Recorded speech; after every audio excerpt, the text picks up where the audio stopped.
complicated topic. I don't think you really crack down on homosexuality. You can't stop it. You can prevent it from happening openly. If the relationship is not causing a problem, generally we don't do anything with that. If they are not openly having sex, and I'm saying you can have a relationship that doesn't have sex involved. But Mason believes it's the lack of sex that leads to the unrest among inmates. That frustrates these dudes. It's not a man that I know from 8 to 80 right now that wakes up and don't have an erection in the morning time, because that's what happens. We're dealing with reality. So when a man wakes up, first thing comes to the man's mind, damn, I wish I was on the street. Damn, I miss my wife. But behind bars, sex can be a combustible concoction of desire, desperation, homophobia, and predatory behavior, especially at prisons as notorious as California's Pelican Bay. This is the last place they need to be sending a flamboyant homosexual, is Pelican Bay. Inmate Adolph Green was out on the Pelican Bay yard when our producer noticed him and asked for an impromptu interview. I'm flamboyant homosexual, the ones that prefer to try to fix themselves up like a girl. And we call each other girls. You understand? And some of the dudes around here, they call you girl, hey, come here, girl, and this and that. But then you have those that smile in your face and laugh at you behind your back. You walk around the track and you hear somebody call, look at that punk, that faggot. That's a bunch of disrespect day in and day out. Green told us that those who are open about their sexuality face retribution from other inmates. You have people that are undercover. You got people that are hiding in the closet, that's doing each other. But the minute they see somebody that's flamboyant, that's out, that they don't understand, then they have something against that.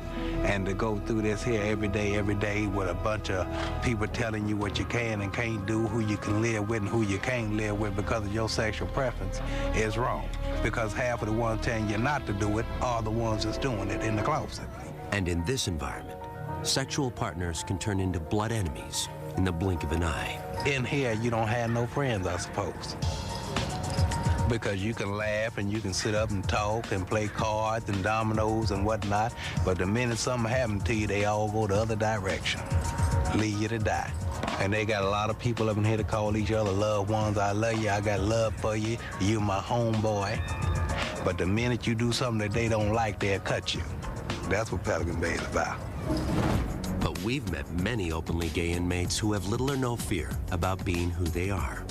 Yeah, they call me Amy. I chose that name, you know. I want to live my life as a girl. I've always felt like I was a girl. When we met Matthew Campbell, he was serving 12 years for armed robbery and assault at Kentucky State Penitentiary. But his troubles began much earlier.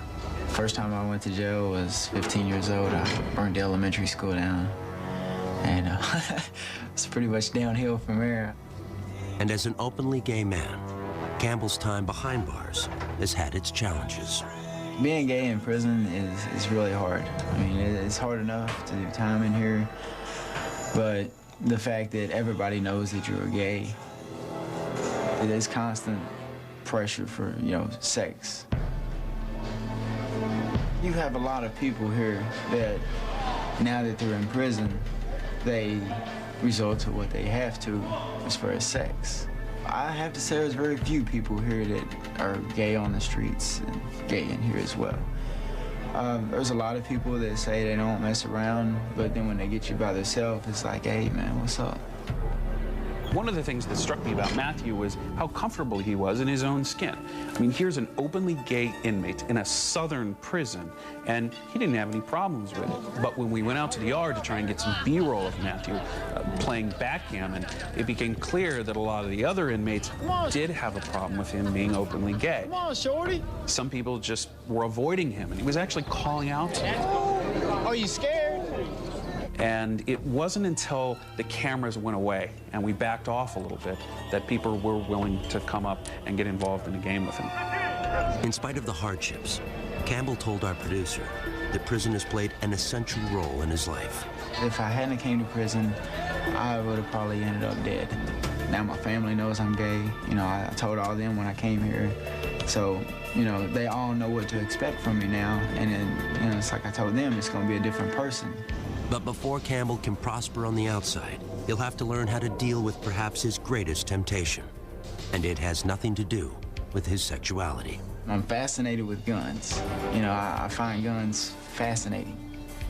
And, you know, I get a gun in my hand, it's like, you know, it's trouble. Coming up on Lock Up Raw, Prison Love. We've been together about 2 years. I'm the wife. They're not only lovers, they're loan sharks. Mostly everybody in here has some type of hustle. And later, the unique complications of a wedding behind bars. You have the ring to put on your hand. Okay. Oh my God, the dog's ring. Get the wedding started.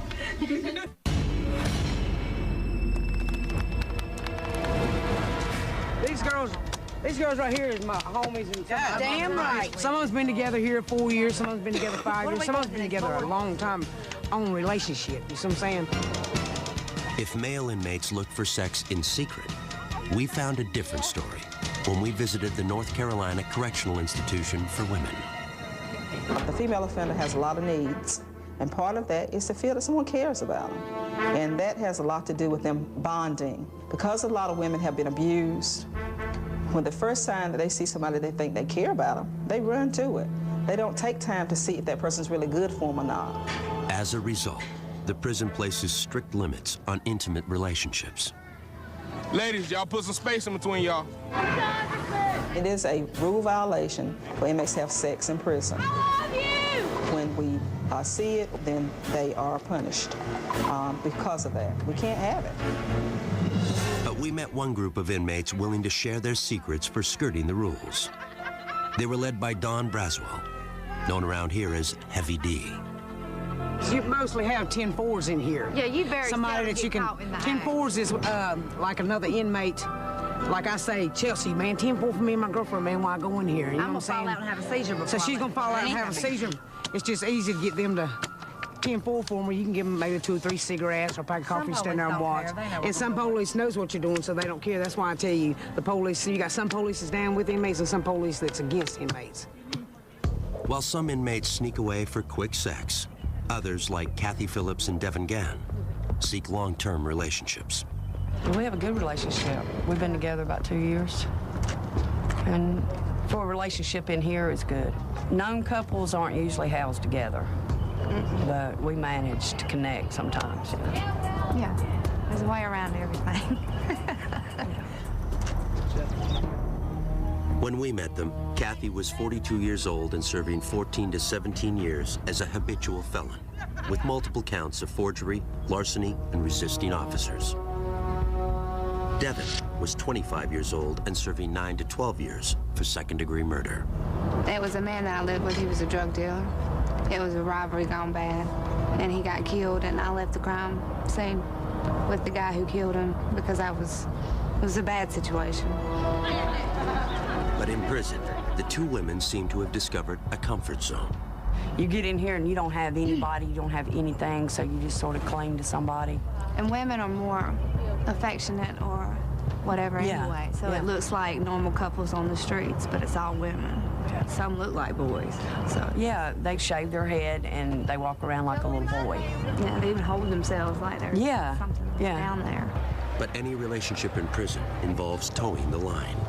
A new couple, it's like the staff sort of zone in on them, give them a hard time, but then after a while, it's like, you know, they just get used to seeing you as a couple and they sort of ease off. I mean, you can't, you know, kiss in front of them or do a sex act in front of them, but they're not on you for every little thing. I respect the staff, they got their job to do, so I don't cross that line. In spite of rules against it, Kathy and Devin appear to be a picture of domestic bliss. I'm the wife. We spend our money together. I shop and get our stuff and cook our food every day and make sure she has her stuff. We do everything together, everything. You know, so whatever she's involved in, I'm involved in. Yeah. That includes the family business. Kathy and Devin are not only lovers, they're loan sharks. Whatever you give them, they owe you double. I started out with $10. Put the 10 out, pulled in 20 the next week, put the 20 out, pulled in 40 the next week, and I just kept doubling until I got on my feet and got stable. And it's a good hustle. Mostly everybody in here has some type of hustle because, I mean, a lot of people don't have help from home. And you have to survive in here. Prison's not free. They give you 3 meals a day and a bar of state soap, and that's about it. All your hygiene, your food, if you don't want to eat what's in the dining room, you pay for it. And if you don't have anybody on the outside sending you money, the only jobs here you can make money off of is probably 40 cents a day. 40 cents a day will never support you. So people do all kinds of stuff to make hustles if they don't have somebody on the outside. But there's all kinds of hustles. Loan sharking is one of them. But the loan shark lovers insist they never use muscle to extract payment. If somebody doesn't pay me, I generally just, I mark it up as a loss. I just don't deal with them no more. I tell my friends that loan shark don't deal with them. You got some people in here that'll bust them in the head with a lock or something. I ain't down with that. Devin told us that she used to run an even riskier business. Before her, I had my own hustle that was pretty much staff related. Yeah. I would find weak staff, whoever I found in here, because they obviously can't find somebody on the streets to get hooked up with. And then I would play them to get some money. And then what? I'd continue to get money. Then she'd have them fired. Devin believes that the officers she seduced deserved their punishment. I have no remorse when it comes to that. I feel as though it's some type of perverted injustice. When you come in here and you think you can get a free lick off of an inmate and you have access to the free world. Yeah. I've gotten a lot of money that way. Yeah. But I've kind of cut that out in this relationship. Yeah. I'm retired. As close as Kathy and Devin were, they told us they have no illusions about a future together. We take it day by day. Yeah. There's no promises of forever or nothing like that. We're very realistic in our relationship. There's a lot of dreams and wishes, but we know that those aren't realistic. You know? We'll just enjoy today. Yeah.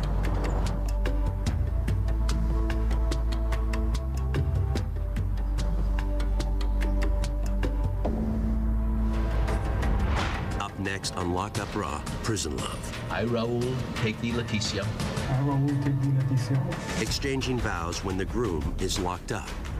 And later, when visitation includes sex, emotions run high.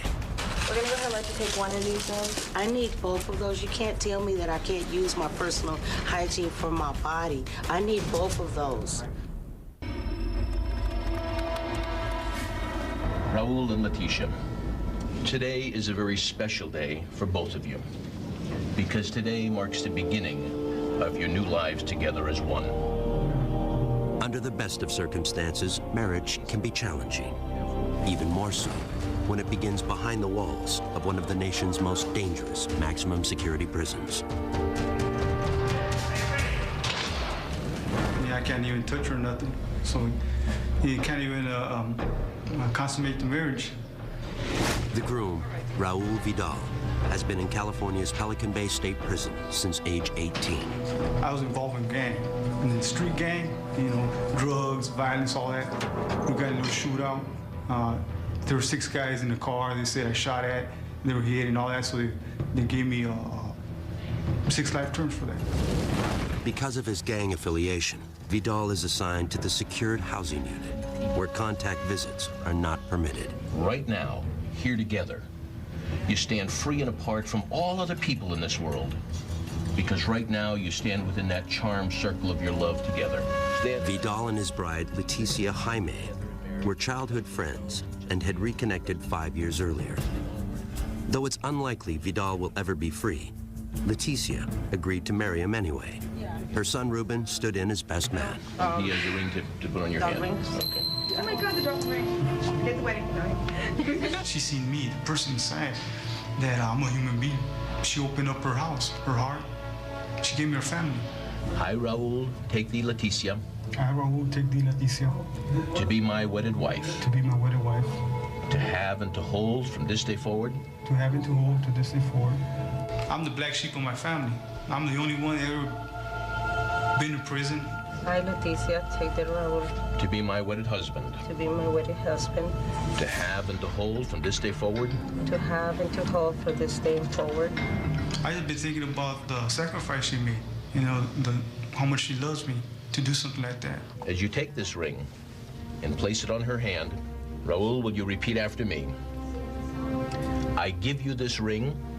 I give you this ring. As a symbol and commitment in marriage. She knows that the possibility of getting out are slim to none. And she accepted that. This is the first day of the rest of your lives together. And we would all hope that tomorrow would be even happier. You may kiss your lovely bride. Though there will be no reception or first dance for this couple, the odds aren't totally against them. According to one study, unions in which one partner is incarcerated are less likely to end in divorce than a conventional marriage. But it gives me the hope, it gives me to feel love.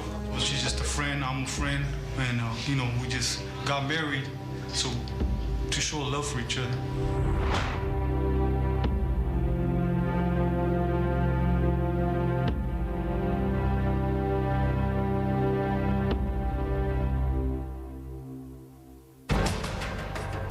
Next on Lock Up Raw, Prison Love. Just being cuddled up with a female makes you appreciate the little things in life. A rare night of physical intimacy for a convict and his wife.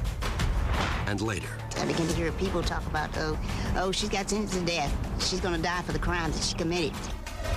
identical twins divided by death row.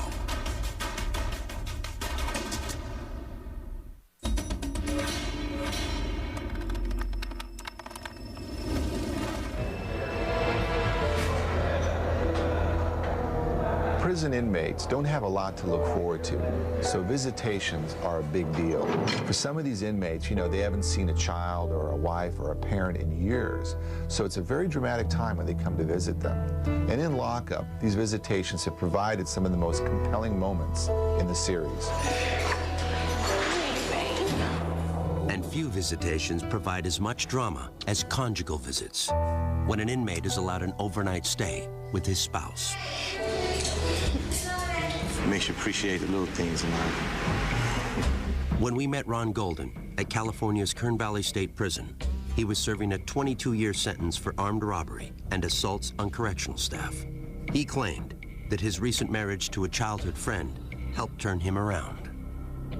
Before I was married, I was always in a lot of fist fights and riots or whatever, in and out of hole. Golden's improved behavior earned him the right to a 46-hour conjugal visit with his wife in one of the prison's family cottages. But before the visit begins, Hope Golden must pass through security. Do you have your ID? It's in here. Right. Can you get it for me? It's inside in an envelope. Where can I get it from? Okay. When Ron's wife, Hope, showed up, we thought we'd just get shots of her being processed, coming through the metal detector, opening her bag, getting shots of her and the CO there going through her things. Then it turned into a bit of a scene. Okay, baby oils can't go in either. That wasn't on the list. It's a lubricant. Like, this isn't factory sealed, it can't go in. Everything has to be factory sealed. And this is not in a clear bottle, and it's unopened, and it contains alcohol in it. Everything that is made like that has alcohol in it. Anything that contains alcohol, it specifies in the rules. Everything just about has alcohol in it. It appeared that some of the things that she was bringing in were not allowed, and Hope was not very happy about that. So as things were being pulled out of her bag, Hope started to get a little angry. We're gonna go ahead and let you take one of these in. I need both of those. You can't tell me that I can't use my personal hygiene for my body. I need both of those. Okay, I just talked to my supervisor, and she said... Could I speak with her, please? Because you guys are going a little bit to the extreme. Okay, I'm just letting you know that the department's policy... And I'm asking you for some advice. You're asking me to come in here without any type of lotion or oil for my skin. I'm a woman. You guys are really going to the extreme right now. No products with alcohol are allowed. You need to abide by our policies, ma'am. After coming dangerously close to being denied her visit, Hope is allowed to proceed to the prison's gated conjugal unit. There's good things and bad things that you have to go through to get here. Hope's says the difficulties of a prison visit are worth it. I knew who he was before I started coming to see him at the prison, and I liked him then because we were friends first.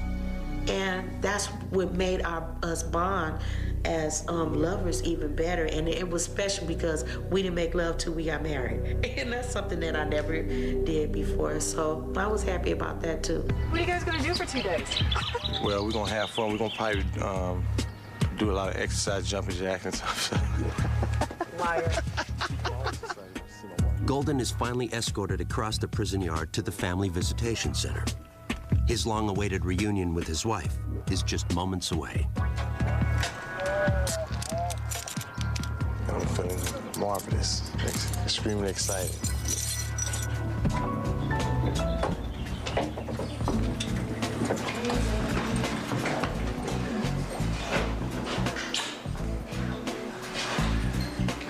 You nervous? Mm-hmm. I know, we ain't used to this. You know, sometimes when a camera is in the room, people are not going to act naturally. And Ron and Hope both knew that we would be there for the beginning of the conjugal visit, certainly not during any part of the conjugal visit. Oh, the crew was real nice, very pleasant. But as I stood to the back of the room to get kind of a wide shot, I could hear them talking, saying, "Is he gone yet? Is he gone yet?" They just wanted me out. But visitation is also bittersweet. Our crew saw how much so at Indiana State Prison when the family of inmate Jerry Bonds arrived for their first visit in months. To be honest, I grew up with a two-parent, middle-class home. You know, my brother and, you know, my older brother, and they all graduated from college. You know, I just happened to just go down a wrong road with selling drugs and ripping around in the streets. Bonds is serving 85 years for robbing a liquor store and killing the owner. I had two daughters at the time, and my girlfriend at the time, she was pregnant with my son, so she was 2 months pregnant when I got locked up. That child, Bonds' son Eddie, was 8 when we shot at Indiana. Even though he had never lived with his father, Eddie was missing him nonetheless. He actually shot a person, and he didn't mean to, but when I see him again, I'm like,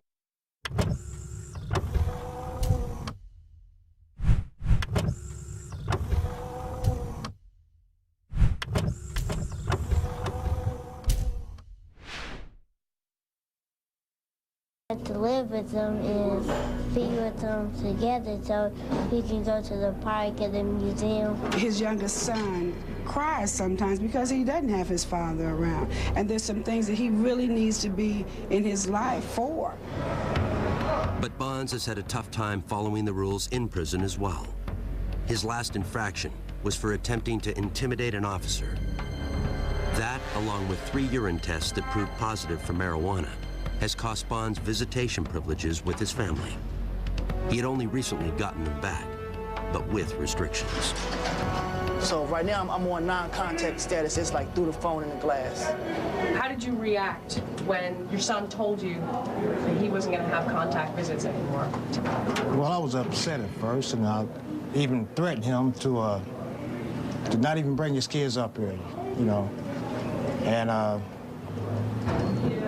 was very upset with him. Matter of fact, I was so upset with him I couldn't think straight. Bonds acknowledged that his actions, both in and out of prison, don't set the best example for his children. And it's like, how can I tell you guys to be good and do good in school and stay out of trouble, and every time you come and see me, I'm on restriction from visits, or I can't have visits because I'm in trouble. And they're like, well, you're kind of a hypocrite, Dad. You know, you're telling me to be good, but you're not being good. Our crew caught up with Bonds shortly before his first visit with his children and parents in months. Your clothes are pressed, your boobs look like shiny new. You want to look kind of speak because it is a special day. You know, because your family do come, they came from so far. It puts a smile on their face and see, okay, you are doing okay. You know, because they worry about me here.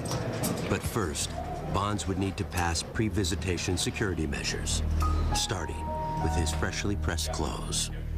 All right, do me a favor, go ahead and completely disrobe. Despite the fact that he will not have physical contact, Bonds, like every other Indiana inmate, is strip searched prior to visitation. All right, this time open your mouth, please. Put your fingers in, spread your cheeks apart. Upper lip up, please. Lower lip down. You look inside your nose, please. Authorities must ensure that inmates are not attempting to pass contraband to the outside. Turn back around. Squat cough. All right, go ahead and get dressed. Meanwhile, the Bonds family has to pass through security as well. And even though it was nearly a 3-hour drive to get here, Jerry Bond Sr. feels it's worth it. When a person is down, you really have to be there for them, you know? So what we try to relay back to Jerry is that we hope you get out of here sometime soon. And then when you do get out, you know, to pick up where you left off and show these kids that they're not just coming up here for, you know, nothing at all. I'm just anxious, man. I want to see him so bad. I wish I could touch him and hug him, but I guess this is better than nothing. Finally, the waiting is over. What's up, man? What's up? How y'all doing? Y'all looking cute. Thank you. Look up, let me see you. Let me get a smile, man. I ain't seen you in a while. How you doing in school? Which grade you going to, Eddie? Well, the hardest part is like seeing him behind the glass and he's in here and stuff. So I really want him to get out. When his kids can't hug him, like I told him, he's hurting his kids. You know, I can stand the hurt, but sometimes the kids can't. What's wrong with Granddaddy? Let me speak to him. Hold on.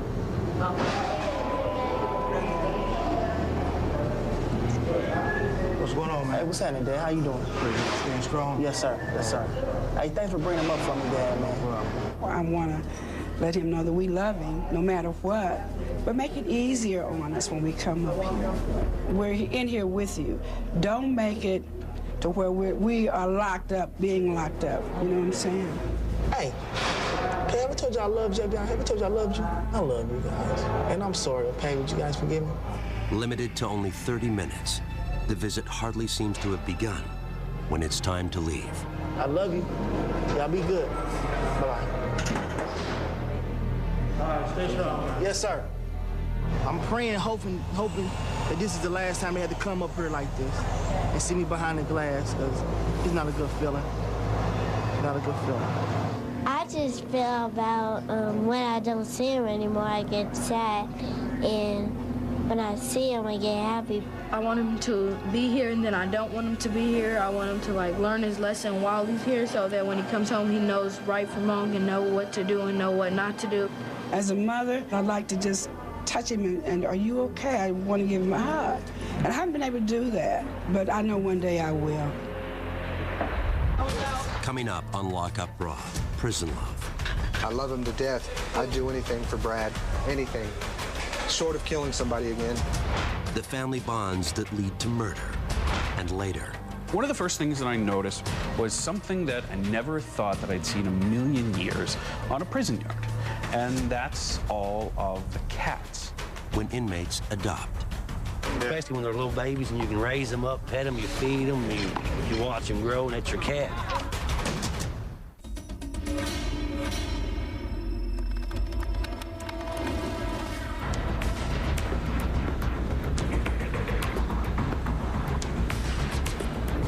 The bond one inmate might develop with another is often the only thing that helps them survive the bleak existence of a life behind bars. In some cases, those bonds have existed their entire lives. Over the years, lockup crews have discovered a surprising number of family members serving time together. But few have ever had to face the difficult circumstances that confronted Yvette and Doris Gay. Being on death row was like I needed to be with my sister. The identical twins, both convicted of murder for helping Yvette's former boyfriend carry out a triple homicide, were sent to the North Carolina Correctional Institution for Women. Doris got a life sentence. Yvette was condemned to die. She told us about her first day on death row. I began to hear hurls and insults when I first got in the gate. I began to hear people talk about, oh, she's got sentenced to death. Oh, she's gonna die for the crimes that she committed. Even though they were housed at the same prison, The women were prohibited from seeing one another. But occasionally, Doris would catch a fleeting glimpse of Yvette. And I would go by the chapel, and I see my sister. She'll be in the window, you know, and I walk by with a group of ladies, and everybody would say, well, Doris, there's your sister. And I said, God, there she is. And I said, Lord, I wish she was out here, you know. And I hated to go by there just to see her, and it would hurt my heart, and I would ache. After 6 years of separation, Yvette's punishment was reduced to a life sentence, meaning she could leave death row and reunite with Doris. I was so excited for her, and she came and hugged me, and we were crying and kissing and hugging, and oh, it was just it was like a great reunion. I started crying. I got emotional, and I just began to praise God. Yeah. Though they can see each other on the yard, prison officials won't let the sisters share a cell for security reasons. They think we're the same person in the same dorm, the officers, and they get confused. It's interesting and kind of unusual for corrections because if you're not paying attention, you don't know who you're talking to. Is one of the reasons why we house them separately. Look how I look. Yeah, you look wonderful. You look wonderful. Yeah.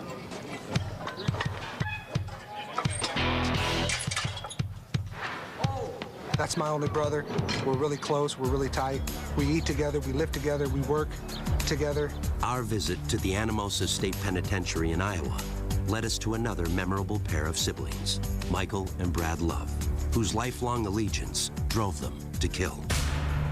Growing up, I wanted to be him. You know, he's almost 4 years older than me, you know, and I see him running around drinking and breaking into stuff and doing whatever he's doing, and I'm like, I'm gonna be like him. That's my big brother, that's my idol. And so, you know, I kind of followed in the same footsteps. But as the Love brothers revealed to our crew, those footsteps led down a bloody path that ended at a holiday party in their trailer park. It was Christmas night, 1992. Me and my brother went to a party with what we thought were friends, but they tried to rob us to take the liquor that we had brought. And they just started beating me up. There was like 4 of them. They hurt Brad. I couldn't let him get away with that. They threatened his life, and I couldn't handle that. So we left, went to my trailer. I got a shotgun, my brother got a knife, a machete, and we went back out there and did what we did. I remember Mike standing there, and he had the gun pointed up at the door of the trailer.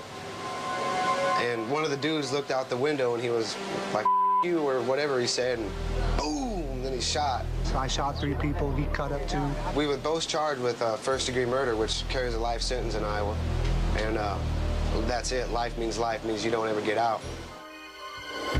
But Michael wasn't prepared to see his brother suffer that fate.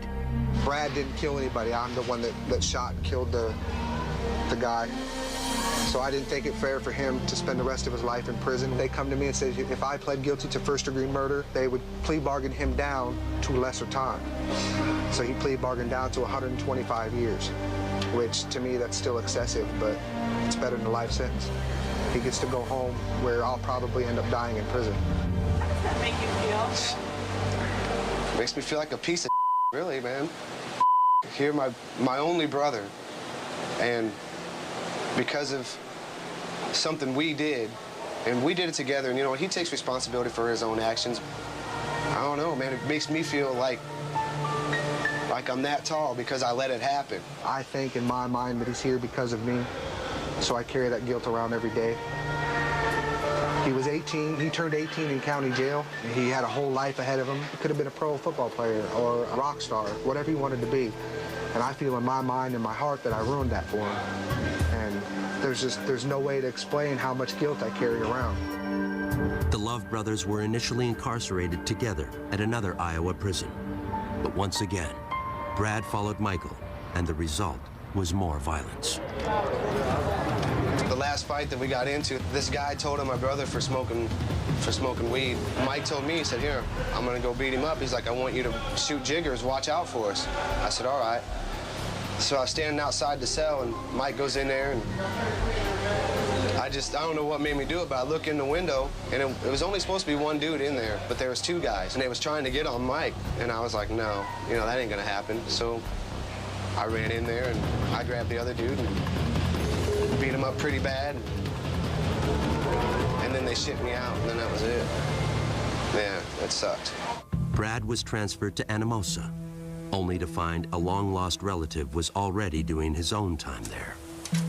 My father was in here messing with kids, and, you know, I ain't cool with that. And he tried talking to me, but I told him, I said, dude, I just can't, I ain't got no respect for you for what you did. I hate that. That's the worst crime that you can do, including the crime that I did of murder. I think that's worse. In 2003, their father died of a heart attack while still incarcerated. When their mother became ill, authorities approved Michael's request to be moved closer to her home, which reunited the brothers at Anamosa. I was just excited to see him again, man. It was, you know, it's my brother. Can't ask for a better to hang out with. The Love brothers may have found their place, but as we learned, their bond has yet to face its ultimate test. I'll never see him again. Once he gets out of prison, that's it. I'll never be able to visit my brother again because of Iowa law. Anybody on paper or parole can never visit anybody while they're incarcerated. Yvette and Doris Gay know all about that. Since our visit to the North Carolina Correctional Institution for Women, Doris has been paroled. The soonest she will be allowed to visit Yvette is in 2012, when her probation expires.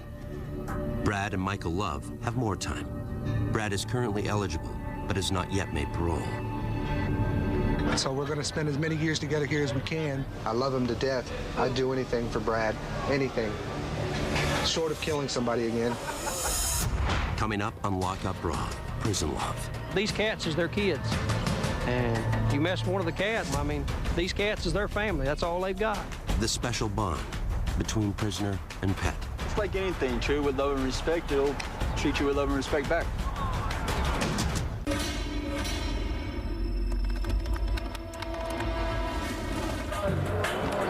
The social center of almost every prison is the yard. It's the rare space where inmates socialize, exercise, and occasionally fight to the death. But lockup crews have found that on some yards, even at dangerous maximum security institutions, inmates have found something to fill their hearts with love and nurturing, just not for each other. This is Bane. This is my buddy cousin, Ted. Nobody's family home cat I could see could be happier than these cats in here. One of the first things that I noticed when walking out of the yard in Kentucky was something that I never thought that I'd see in a million years on a prison yard. And that's all of the cats. They were all over the place. Nobody remembers exactly when dozens of stray cats began to adopt Kentucky State Prison as their home. And as our crew discovered, the inmates were more than happy to adopt the cats as pets. Especially when they're little babies and you can raise them up, pet them, you feed them, you watch them grow, and that's your cat. They're like a kid. It was really amazing to see all of these felons, the guys that were in the state's maximum security penitentiary, with cats climbing all over them. They had them up on their shoulders, they were petting them constantly, and it was really interesting how the inmates had developed very, very nurturing relationships with these cats. We've got all kinds of cats, and you've got these guys here that these cats is their kids. And you mess with one of the cats, I mean, it's just like messing with my kids at home. I mean, these cats is their family. That's all they've got. And like any proud parent, the inmates shared photos of their favorite felines. We cat lovers up here. Now here comes one. This is a monster right here. People had specific cats, and if you didn't want anything to happen to that cat, the last thing you were going to do is commit an act of violence that would send you to segregation where you couldn't care for it anymore. So in this funny little way, the cats contributed to a lower level of violence on that yard. The vet comes once a month. You can buy dry food and medicine and toys and stuff like that. So guys work hard at their jobs to earn their money, and they'll spend it on. And sometimes their bet deal's 60, 70, 80 bucks, takes everything they've got.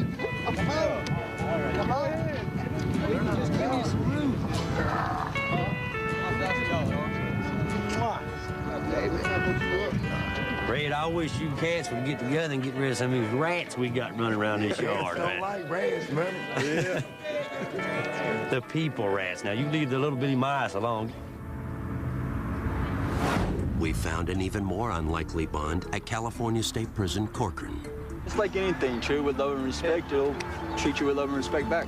We were just kind of out on the yard shooting, and I looked over and I saw these guys petting something.